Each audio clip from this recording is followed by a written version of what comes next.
एक लड़की सुनसान सीट पर अकेली बैठी थी। शाम का समय था, रात होने वाली थी। वह लड़की अपनी सीट पर अकेली बैठी हुई थोड़ी बहुत नींद के कारण झुक रही थी तो कभी उठ रही थी। वह लड़की देखकर ऐसा मालूम हो रहा था कि उसे अकेला कोई सफर करने के लिए भेजा है, मतलब उसके साथ कोई भी और आने जाने वाले लोग नहीं है। इतने में वहां उस ट्रेन की बोगी में टीसी आ गया था टिकट चेक करने के लिए। जैसे ही टिकट चेक करने वालों को देख वह लड़की अचानक घबरा गई और उसकी नींद भी टूट गई थी।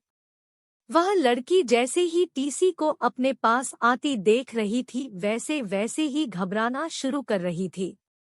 मुझे देखकर यह मालूम हो रहा था कि उस लड़की के पास टिकट तो बिल्कुल भी नहीं होगा। इसी कारण से वह लड़की टिकट चेक करने वालों को देखकर ऐसे कांप रही थी जैसे उसके पास टिकट हो ही ना।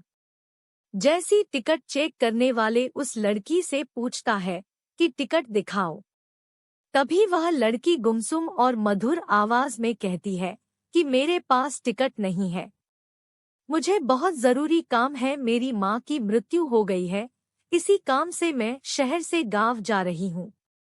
मैं जल्दीबाजी में घर में पैसा भी भूल चुकी हूँ, इस कारण से मैं टिकट भी नहीं ले पाई थी।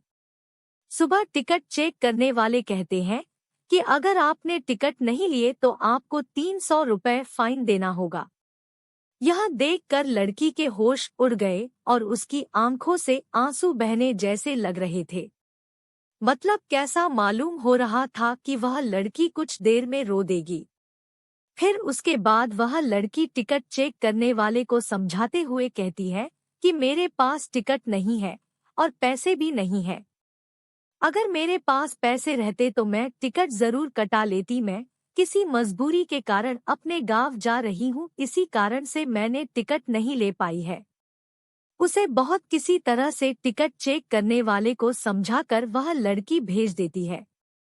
टिकट चेक करने वालों को भी उस पर दया आ जाती है और वह पूरी सफर तय करने तक का टिकट भी फ्री में उसे दे देता है।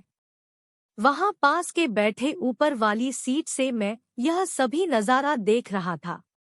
जब मैंने उस लड़की को देखा तो वह लड़की सोने ही वाली थी और अपना चादर उठाकर सोने के लिए अपने शरीर पर ओढ़ ली थी। थोड़ी देर बीत जाने के बाद उस लड़के को शायद नींद नहीं आ रही थी। फिर मैं नीचे उतरा वॉशरूम जाने के लिए तो उस लड़की से मैंने पूछ ही लिया था। मैंने उस लड़के से पूछा था कि क्या आपके पास बिल्कुल भी पैसे नहीं हैं? वह लड़की घबराई और कहती है कि मैं जल्दीबाजी में घर से निकल गई हूँ, जिस कारण से मैं पैसे लेना भूल गई हूँ। उसके बाद मैंने 500 अपनी जेब से निकालकर उसे देने का प्रयास करता हूँ, लेकिन फिर भी वह लेने से मना करती है। मैंने उससे कहा कि मैं तुम्हें कोई एहसान नहीं कर रहा हूँ, मैं तुम्हें अपना एड्रेस बता रहा हूँ, तुम्हारा जब मन करे तब इन पैसों को भेज सकते हो, लेकिन अभी तुम्हारे लिए पैसों का होना बहुत जरूरी है, इसके बिना तुम भूखी रहोगी और घर जाने के लिए टैक्सी इत्यादि का भाड़ा भी तो चाहिए।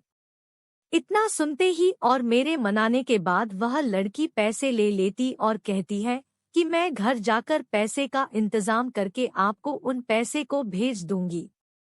उसके बाद लड़की सो जाती है। लड़की का सफर सुबह में 2 बजे पूरा हो जाती है और लड़की उस ट्रेन से उतर जाती है।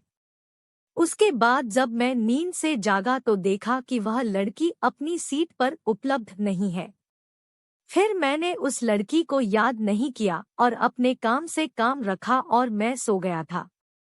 घर पहुंचकर कुछ दिन बीत जाने के बाद, करीब करीब 1 साल बीत जाने के बाद, मैंने जिस पते पर पैसे भेजने के लिए एड्रेस दिया था उस पर एक चिट्ठी आती है।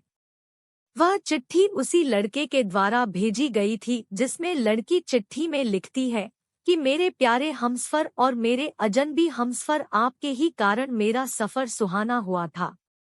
अब मैं आपका कर्ज उतारना चाहती हूँ, लेकिन पैसे भेजकर मैं आपका कर्ज नहीं उतार सकती है।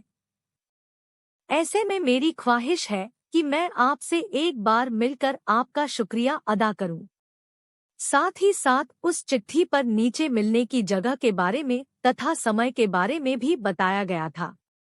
यह देख मुझे रहा नहीं गया था। मैं उस दिन का इंतजार करने लगता हूँ जिस दिन यह वक्त आएगा और मैं उस अजनबी लड़की से मिल पाऊंगा।